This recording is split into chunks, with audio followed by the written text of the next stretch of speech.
a hablar del CONICET, como te contábamos al comienzo del programa. No lo voy a hacer yo, lo va a hacer Sole Gori, que además de ser mi compañera todos los fines de semana, es investigadora del CONICET. Y esto a partir de las declaraciones de Javier Milei, el candidato de Libertad Avanza, que directamente dijo en una entrevista televisiva que él, de ser presidente, piensa eliminar el CONICET, que la ciencia pase a manos privadas. Eso fue lo que dijo Javier Milei.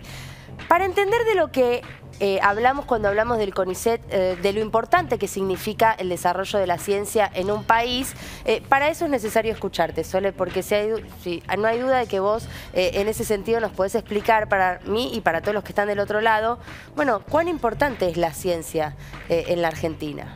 Bueno, muy importante. Y además cómo trabajamos con el sudor de nuestra frente, ¿no? Que fue también otra frase que utilizó. A ver, el CONICET, así como se nombra, parece como un instituto, un edificio lleno de ventanitas y de personas adentro, y en realidad es una red de 310 institutos que está a lo largo y ancho del país, y que generalmente está muy vinculado también a las universidades. Hay dobles dependencias, ¿no? Comunidades ejecutoras del CONICET dentro de distintas universidades públicas.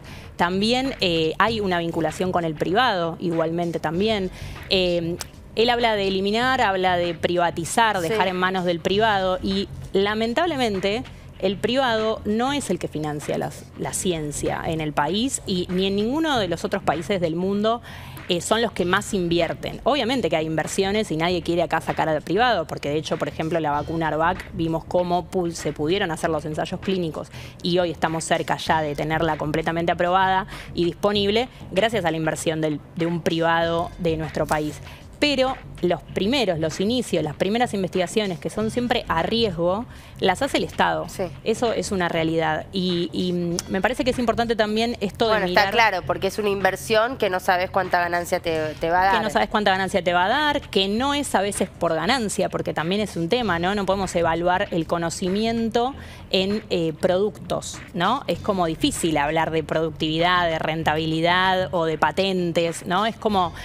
no se mide así la ciencia ni acá ni en ningún otro lugar, y es un trabajo colectivo que puede durar muchos años hasta que se vea esa aplicación, que igual tratamos de no hablar de básica y aplicada, porque en definitiva la básica es la base para justamente poder llegar a aplicar, pero a veces las líneas de investigación duran 10, 20 años, y es un trabajo colectivo de hormiga en el cual trabajan muchos investigadores, investigadoras, trabajan también a lo que llamamos científicos, científicas. También estamos hablando de personas que son becarios y becarias postdoctorales, doctorales, que se están formando, están haciendo un doctorado, que también lo están haciendo en universidades públicas y que están financiados por el Estado. O sea que también hoy es decirles, bueno, si eliminamos el CONICET, toda esa plata que se invirtió en esas personas se va a ir a otros países, porque esto ya lo hemos visto que no, si no tenés oportunidades acá, porque el privado lamentablemente no aporta en la investigación, entonces no te queda otra que irte. Claro. Es básicamente como un pasaje, ¿no? Que te dan afuera. Hasta ahí, bueno, lo que tiene que ver con las inversiones y qué se podría desarrollar y qué no, estando en manos del Estado como está ahora o estando en manos privadas como plantea Milei.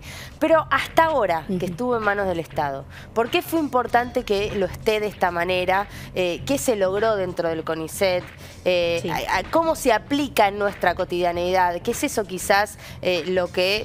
No sé si Javier Milei lo plantea por ignorancia o cuál es el verdadero objetivo, pero es eso lo que quizás muchos y muchas no terminan de entender. Sí, totalmente. Y hablando, ya que nombramos la palabra ignorancia, también hay que ser cuidadosos y cuidadosas, que no estamos, cuando hablamos de esto y cuando nombramos la frase de Hussein, que también es de otra época, ¿no? No hablamos de la ignorancia de la persona que está del otro lado, que no tiene por qué saber que es un paper, que es una tesis, que es un capítulo. Claro, totalmente. Pero como estamos utilizando mucho esa frase también, me gustaría aclararlo, que justamente hablamos de la ignorancia de los candidatos que deberían saber de qué se trata el sistema científico. Que deberían saber qué pasa en el CONICET. Tal cual, pero deberían estar asesorados. Me parece importante que lo cuentes. Totalmente. Bueno, proyectos hay un montón, podríamos hacer muchos programas. De hecho, en este programa suelo traer proyectos de CONICET y que tienen que ver con líneas de investigación de investigadores, investigadoras de CONICET, pero puntualmente podemos ir a la pandemia, que es lo que más tenemos más cercano, ¿no? Que son los barbijos. Por ejemplo, los barbijos Atom Protect, que tuvimos mucho tiempo, esos negros que tenían como las letras así,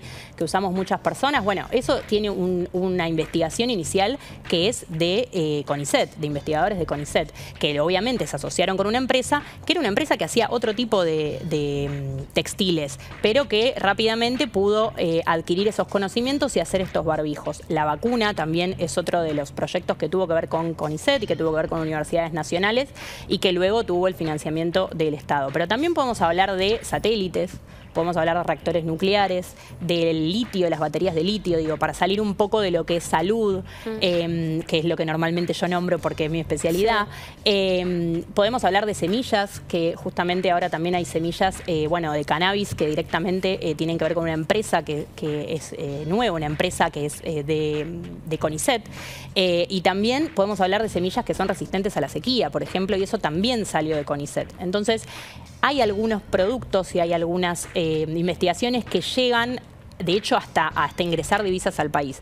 Pero no queremos quedarnos solamente con ese tipo de proyectos para que la gente no crea que realmente es un producto y entonces el que no trabaja en ese producto no puede ser de CONICET. Digo, también hay investigaciones en ciencias sociales, en humanidades, que sirven para justamente evaluar políticas, medidas, leyes. Ayer justamente comentaba una compañera que trabaja en el estudio de las mujeres en el trabajo doméstico, cómo justamente mejorar todos sus derechos, y eso ella es antropóloga y es una investigación que ella hace y que hace desde el CONICET. Entonces, para ir a un ejemplo también más puntual del rol que tiene el financiamiento del Estado y que no va a tener un rédito a nivel privado, por ejemplo, es las enfermedades llamadas huérfanas, que justamente es porque nadie las va a financiar. Por ejemplo, el síndrome urémico hemolítico, que es una enfermedad que tiene un impacto en este país y que no es redituable, entonces quizás una multinacional va a poner plata para que empecemos a estudiar cómo es que el bicho procesa y hace tal determinada cosa o cómo termina generando la enfermedad. Lo mismo con enfermedades locales, regionales como el dengue. No vamos a tener...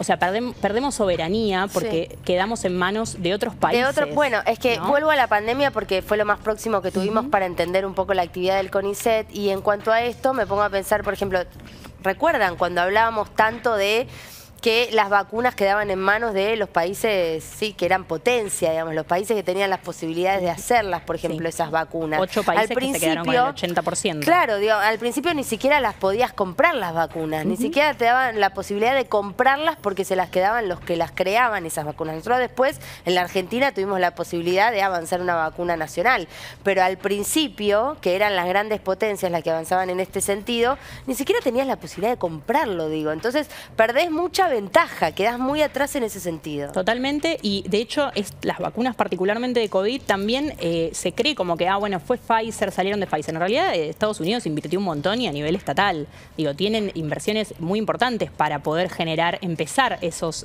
ensayos. Obviamente que después están, como les decía, los privados, pero el inicio tiene que ver con el Estado. Y eso, si nos ponemos a mirar, como justamente estos candidatos proponen, mirar países de primer mundo, podemos ver cómo invierten esos países de primer mundo en ciencia y técnica, e invierten muchísimo más que lo que invertimos nosotros. Por ejemplo, nosotros estamos en 0,35% del PBI en la inversión en ciencia. De hecho, eso hubo una bajada durante el macrismo de ese producto. De la inversión. Sí, de esa inversión. Ahora actualmente recuperamos bastante en los últimos años.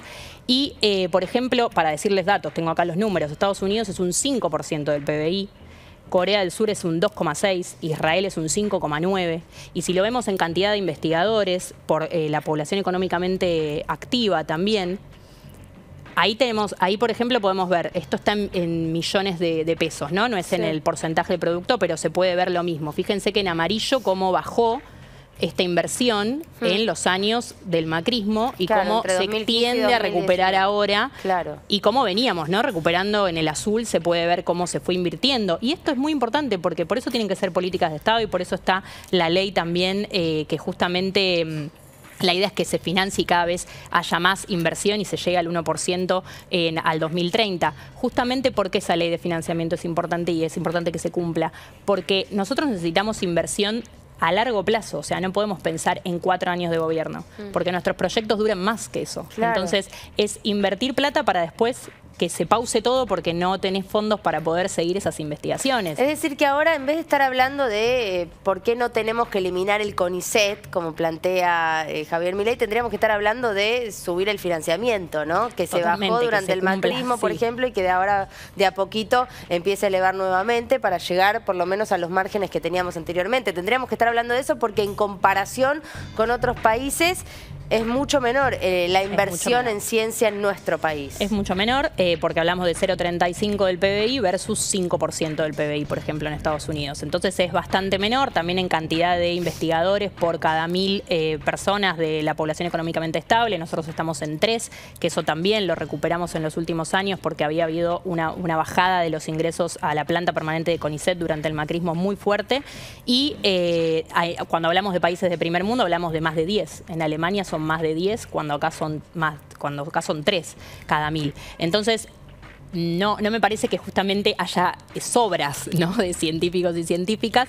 Ni de presupuesto, no es que ni de presupuesto por demás. Hablar, ni de presupuestos ni hablar. Y sí creo que es una buena oportunidad, lamento que sea en estos momentos de crisis, ¿no?, en los cuales tenemos que salir como a defender y a explicar de qué se trata el CONICET o los organismos de ciencia y técnica en general, porque tampoco el CONICET es el único organismo que tiene que ver con ciencia y técnica. Está en la CONEA, está CONAE, está el Servicio Meteorológico, el INTI, el INTA, hay un montón que justamente en conjunto hacemos toda la ciencia y el desarrollo del país. Básicamente eso es lo que yo puedo aportarles desde acá y siempre también pueden saber que tienen disponible la información. De hecho, en las redes sociales lamentablemente ya han subido algunos proyectos al revés, ¿no?, ninguneando los proyectos y la investigación. Creo como generar una campaña al revés de toda la gente que apoya. Estaría buenísimo que tratemos de generar esto, llevar un poco más lo que hacemos y que nada, que no quede dudas que además también lo que estamos viviendo económicamente es muy difícil. Pero créanme que un 0,35% del PBI no es lo que va a cambiar luego lo que salga del precio de la carne, de la leche. Sí. No es por ahí. Yo creo que es más un planteo quizás hasta ideológico. Es ideológico, eso sin dudas, porque fíjate que la privatización no es solo del CONICET o de la ciencia la que plantea Milei, sino en muchas otras áreas, ¿no? Hoy en manos del Estado. Así que, bueno, lo vamos a seguir. Tenemos un tiempo más para seguir charlándolo. Gracias, Sole. No, por favor, ustedes.